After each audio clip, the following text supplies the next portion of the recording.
Oxford City have moved grounds 3 times in the past 7 years, and it's been a rough ride for a club in the shadow of Oxford United and the academic and sporting excellence of the University of Dreaming Spires. But now it is City's turn, and their former player, Mark Lawrenson, who also played for 1 or 2 clubs whose names escape me, linked up with his old teammates for the FA Vase quarter-final against Canvey Island. Oxford, a city of culture, a seat of learning and a place of varied heritage.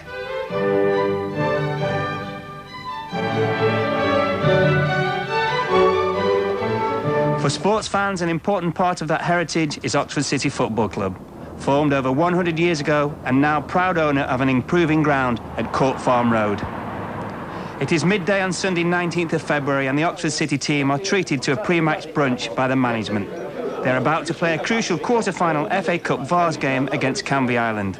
They might also gain food for thought because today is a culmination of 7 years of fighting for survival. In 1988, Brasenose College decided to evict their tenants from Whitehouse Road to develop the area.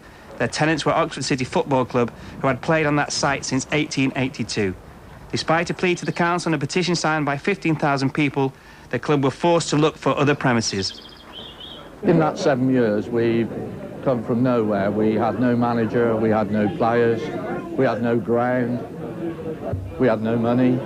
Most people said the club had folded, but you know, about half a dozen of us got together and said we couldn't allow 100 years history just to disappear. And you know, we're so pleased because it just shows what can happen when everybody puts their back into it and pulls in the same direction. What about the result today? I think we're going to win this one. Oh, I'm not sure, no, not sure, but we had a tremendous result then at Taunton in the last round. If we can reproduce anything like that, we've got to be in with a chance. A large crowd is expected. Oxford City, 4th in Diodora Division 2, has never reached this stage of the FA Vase. It's their chance to reach a Wembley Cup final, and the excitement and the tension build. The players can't afford to think about their club's expectations. Assistant manager Alan Thorne focuses their attentions. The team that just settles down the quickest, plays with their heads, are going to win this game today. So let's make sure we get on the ball early, get the first tackles in, get the headers in early. Second ball, we win second ball straight away. Heads on this game, hearts on this game. Team talk over. It's time for the players to go out and perform. As the Oxford City side take the field, they are only too aware of the importance of the fixture for the club.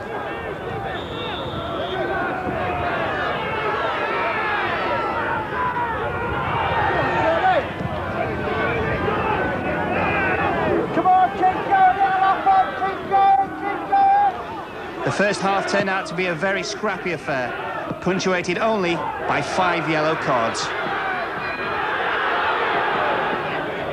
It is a nervy affair and a large Canvey contingent add to the pressure on Oxford City. In the second half, Oxford finally forced a breakthrough. Howard Kemp with the header to put his side in front.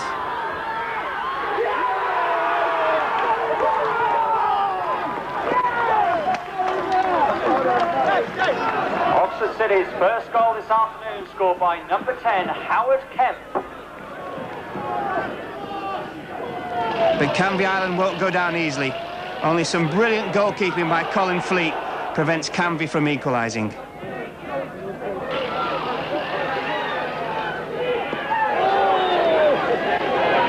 The chairman is suffering from the tension, but then player manager Andy Thomas puts Kemp free and Canvey concede the deciding penalty.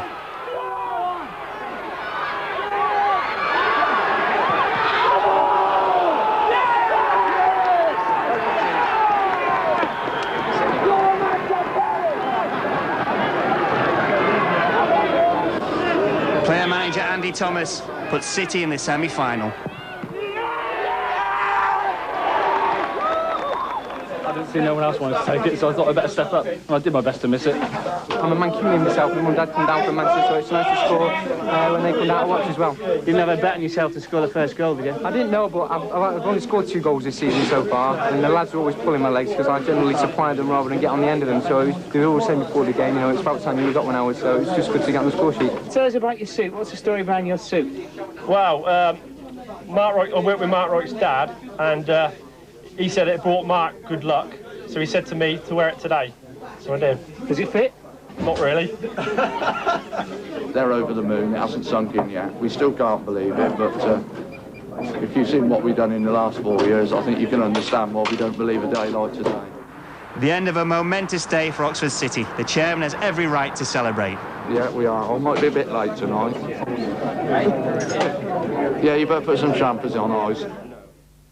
Mark Lawrenson reporting there, down among his former teammates. Big day for them, wasn't it? Great day for them. I think the crowd was something like 1,444, which is virtually 10 times the normal. So I think it's nice for people like, you know, people on the committee who've worked years, Paul, and the fact they got kicked off their old ground, they've moved 2 or 3 different times, and to have a day like they had last Sunday. And of course now they're in the semi-final and they're all mad about Wembley. They're all like brilliant, big dreams about it. What's the semi-final draw? Do we know yet?